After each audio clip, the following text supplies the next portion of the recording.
what do you see as biggest challenges and opportunities to shift from managing something to leading something? I think the hardest thing of being a leader is the letting go of the control.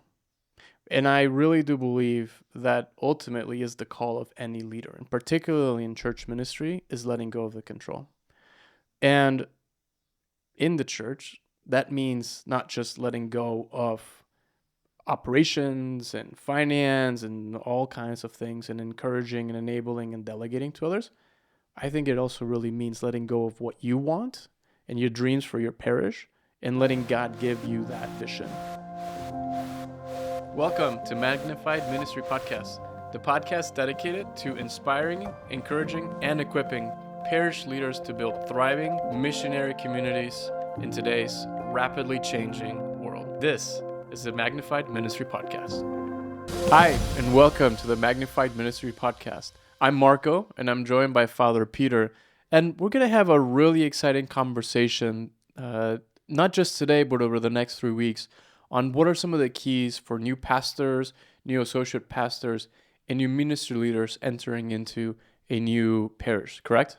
That's great, and I'm very, very excited to actually have those conversations. Yeah, so Father Peter, you were telling me about this over the weekend, this trip that you took to University of Notre Dame. You got a chance to meet a number of brother priests and parish ministers and leaders, and it sparked some really good conversations about some of the challenges that pastors and lay ministers face when they're starting a new assignment. Could you just share a little bit about what you heard and what inspired the next 3 series or the podcast? Yeah, sure thing. So I had this really great joy of joining about 100 plus pastors from all around the country for this pastors gathering organized by ACE at the University of Notre Dame. And they all come together to learn, how to be better pastors of parishes with schools and how to minister people through the schools. And it was really incredible few days. And as I was listening to a lot of conversations, asking a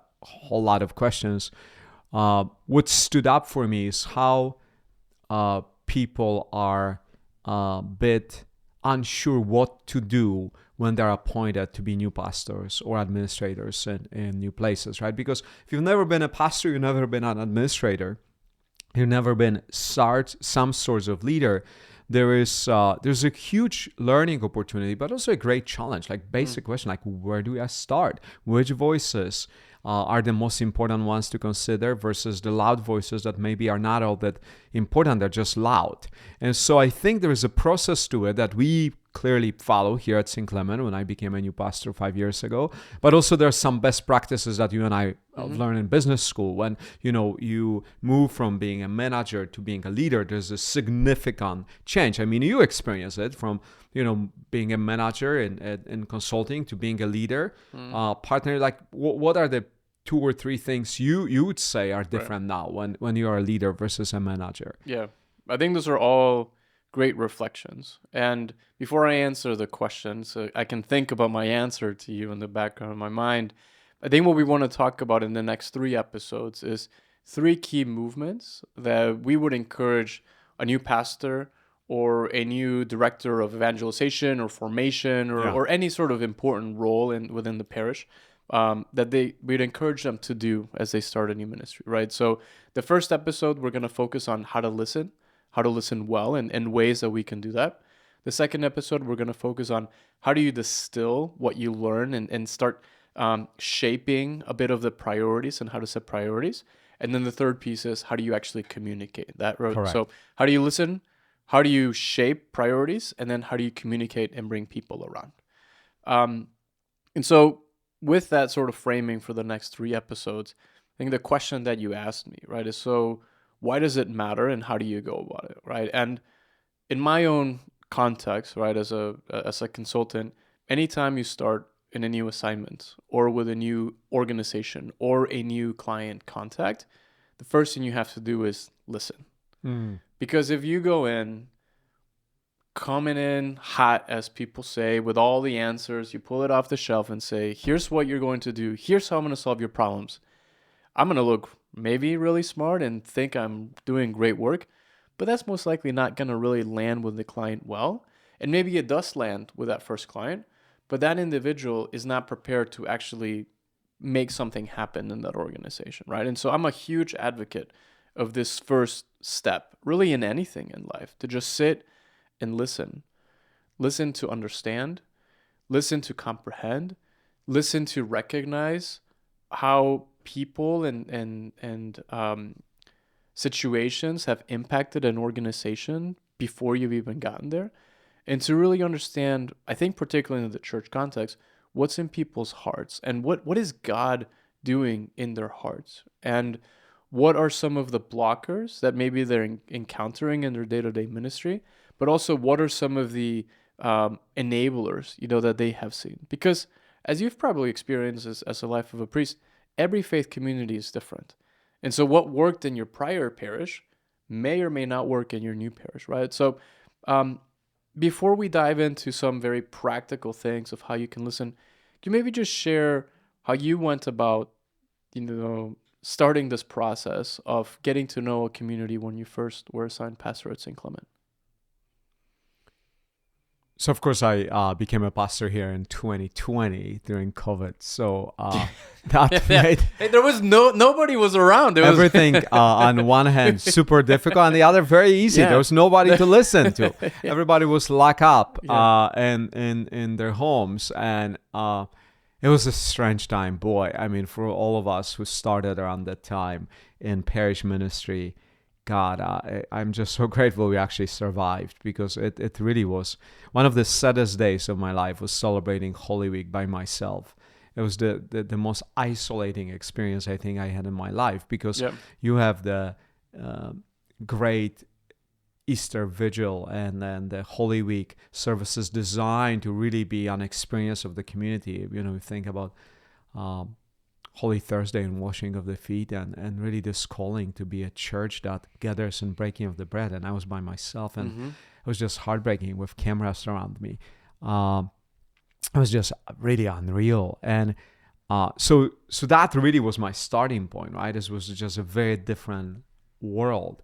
But to some extent that helped me, because I knew this is very different than what I knew from before, right? So this was radically There was no different. script to follow. No, there wasn't a script. There was no YouTube video that you could watch and say, That's hey, right. How do you enter into a new parish Exactly. in the middle of a pandemic? That's right. So when I came to St. Clement, I've done kind of 3 things that I thought were important to do. First, I set up all those chat conversations on Zoom called coffee chats with Father Peter.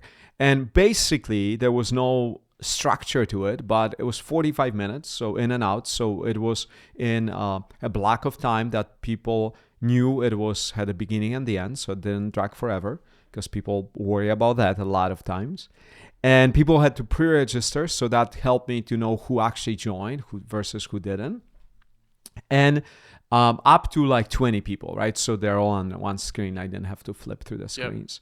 And what that did for me as a pastor is it enabled me exactly to know what's in people's hearts, right? First is connection is so important, right? So it gave me a first-hand seat in their living rooms, right? I actually visited through camera, through Zoom, more people's kitchens, living rooms, and offices than I would ever do outside of it. So that was a privileged moment of people inviting me into their own space as a pastor through this virtual reality. That was something really important about it.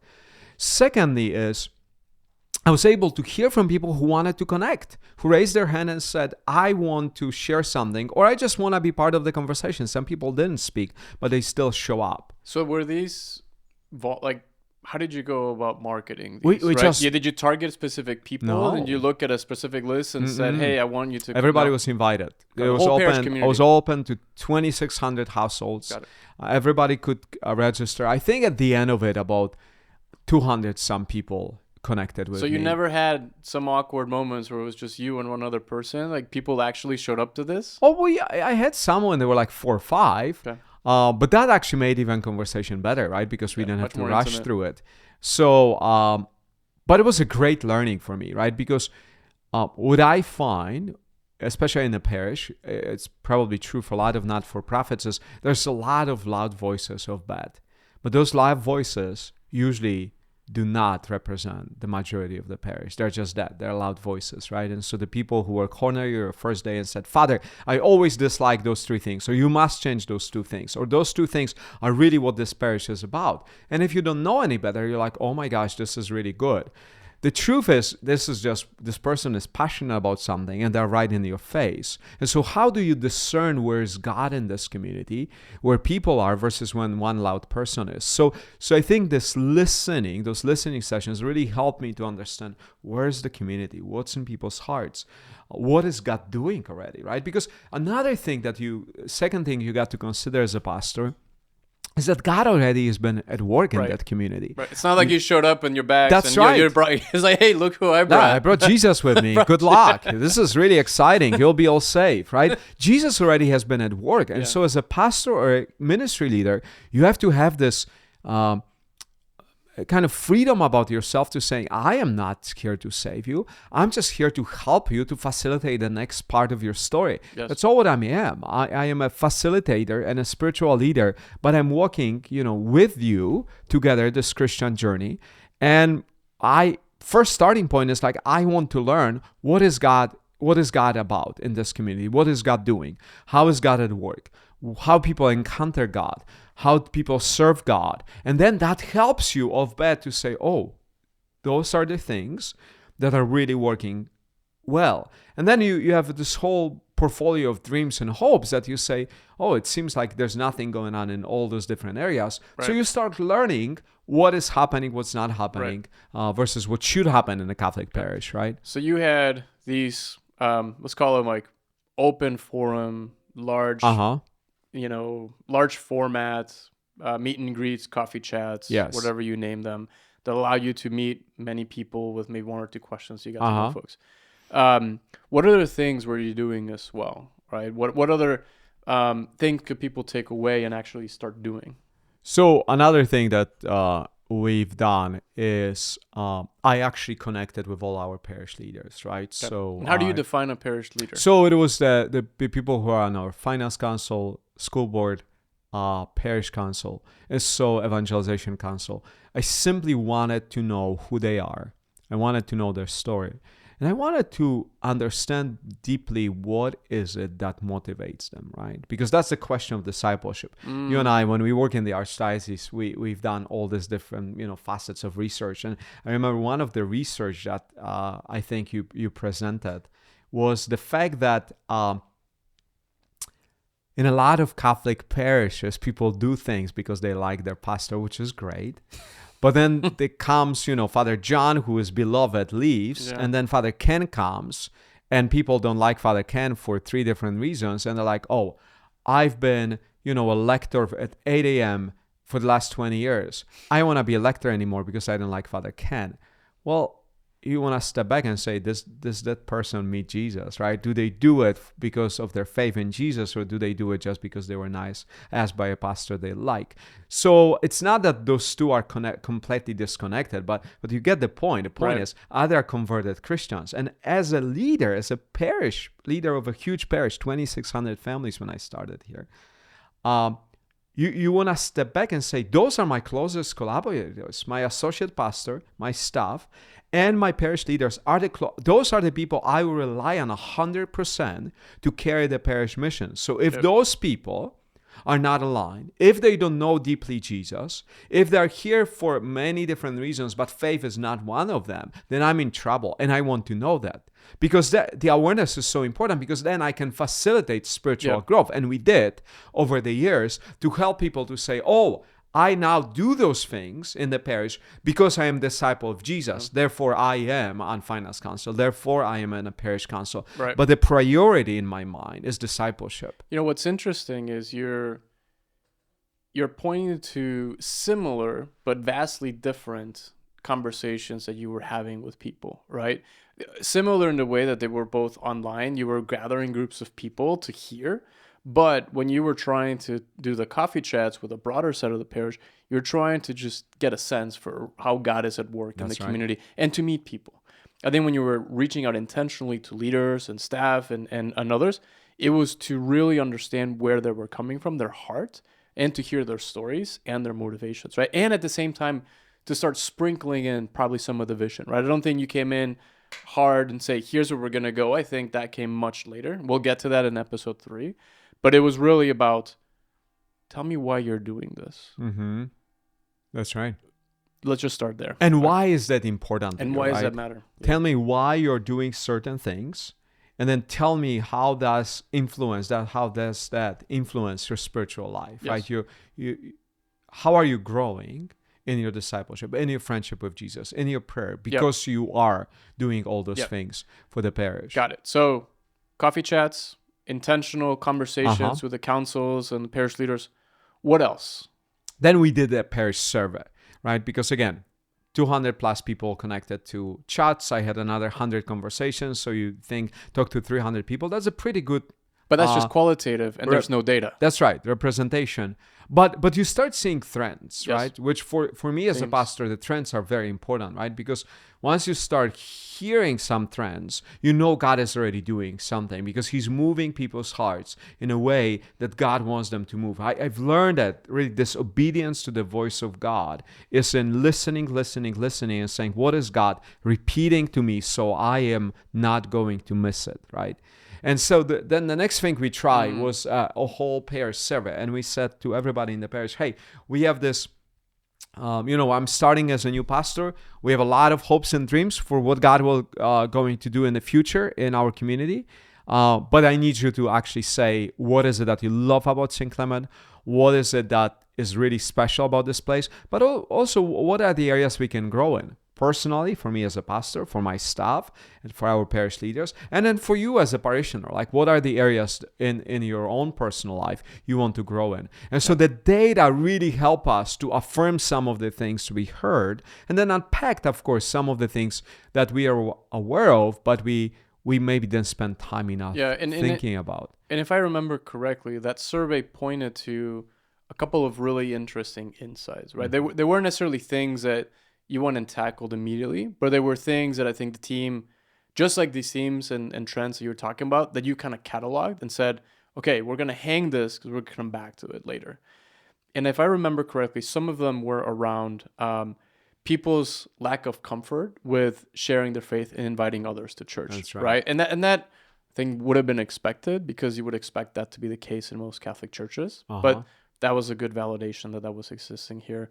I think there was really high net promoter score. So net promoter score, for those that maybe haven't heard it, it's just a very simple metric that people on many organizations use to rate the likelihood that they are to recommend something to a friend or a colleague.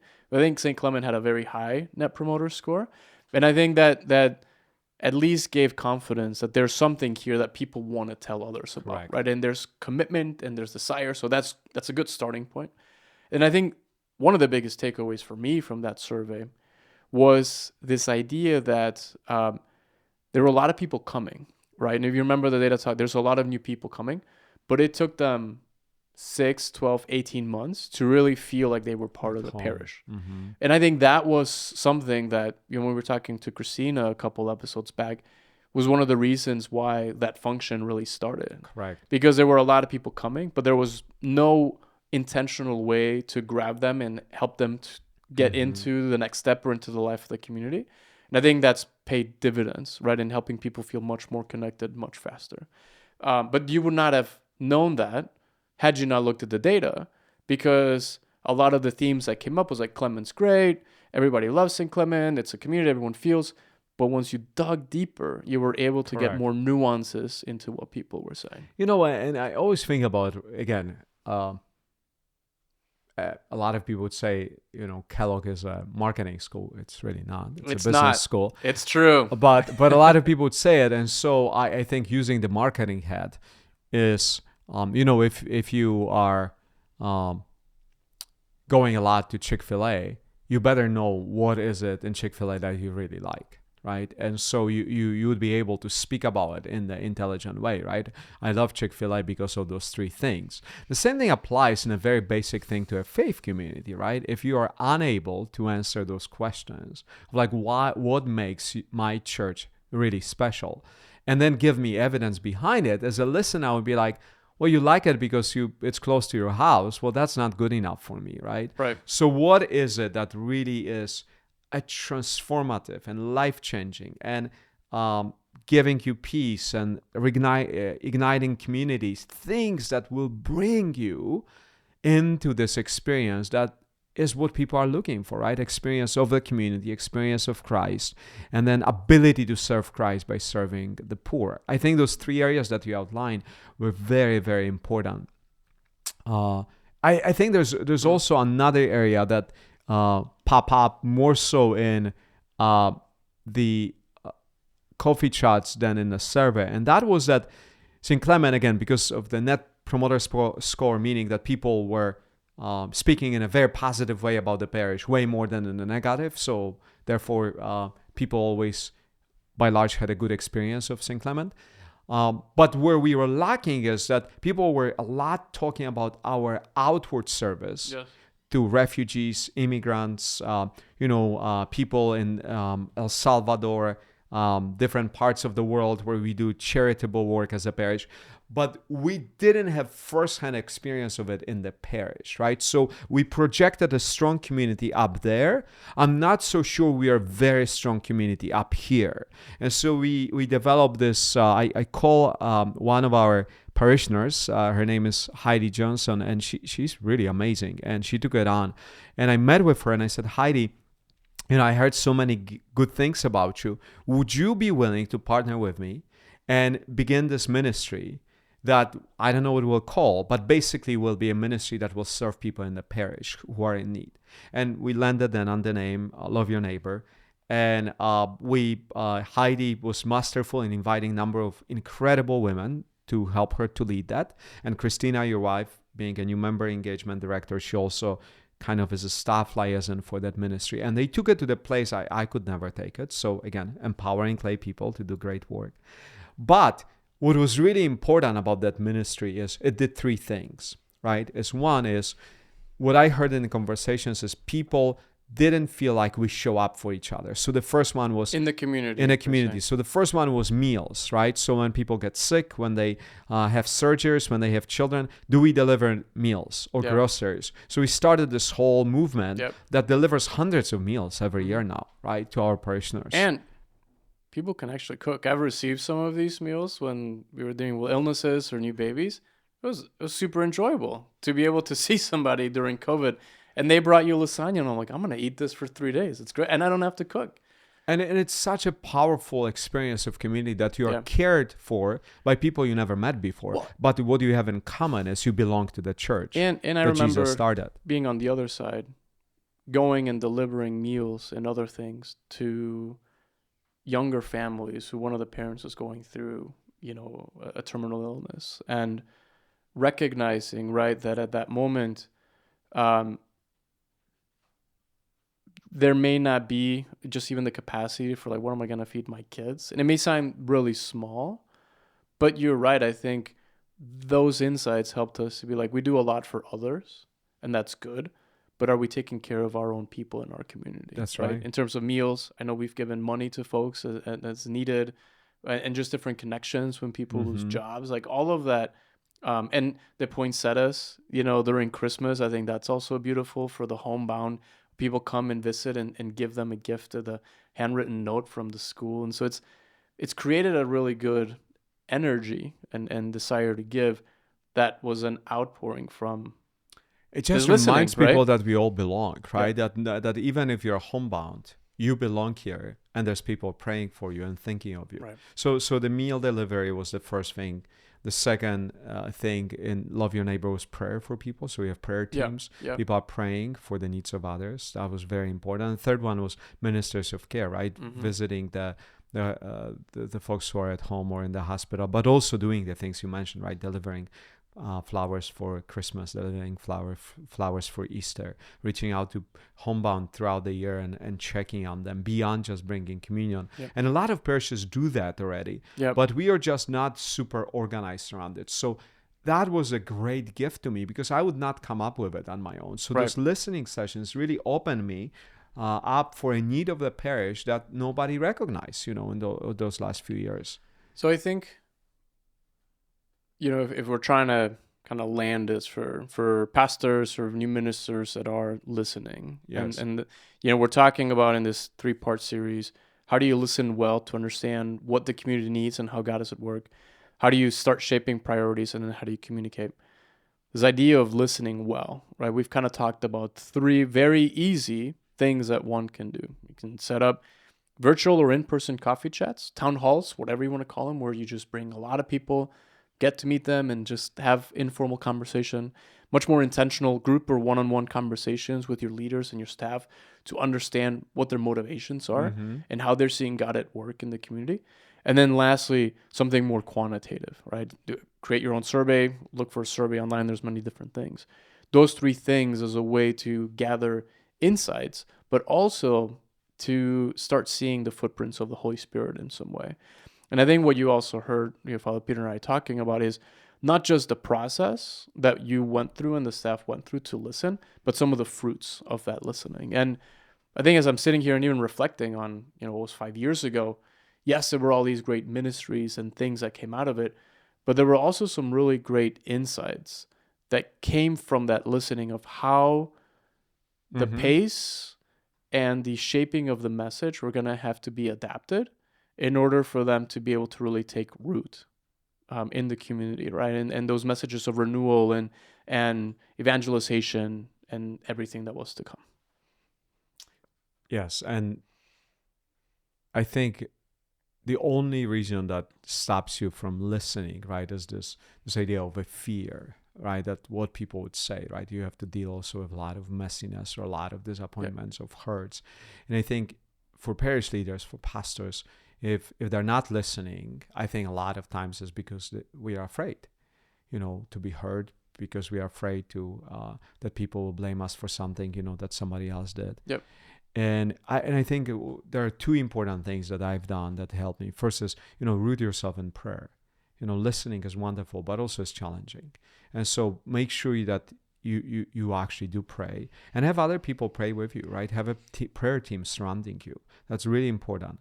And secondly is, surround yourself with people who off bat have in their hearts excitement for the vision, right? The people they get it, who and you'll really know, it's one of those things is like, that's right. You know it when you see it, and That's particularly with this vision of evangelization, you know it when people have it. They may not have it fully fleshed out, but they have a heart for the lost. They have a heart for bringing people to Jesus. And it's really important to have them in your circle, because you will need that as uplifting you and giving you hope. I think that's really, really great. And, before we go into the next episode, let me just ask you one question. Why did you take the time to do all of this up front? Because it probably took you a lot of time, and there were many different things you had to do. Like, why did you invest 25% of your time, if not more, in listening to people? Well, first, it sounds cliche, but that's what Jesus did, right? He asked a lot of questions and he answered very few. And so asking questions is what Jesus modeled for us as a church. So ask questions. And secondly is, there's this book that I read years ago. It's the title of it is 3 miles an hour, and basically says that Jesus walked everywhere, and basic human being walks about 3 miles an hour. And so if you walk faster than 3 miles an hour, you're on the risk of leaving Jesus behind. And so slow down, watch how quickly or how slowly you walk, because you don't want to leave your people and the message of the gospel behind. So don't be afraid to slow down in the certain periods of your life. I love it. Use listening as a way to not just slow down, listen to your people, and be open to how God's already at work in your community. I will see you for the next one. Take care.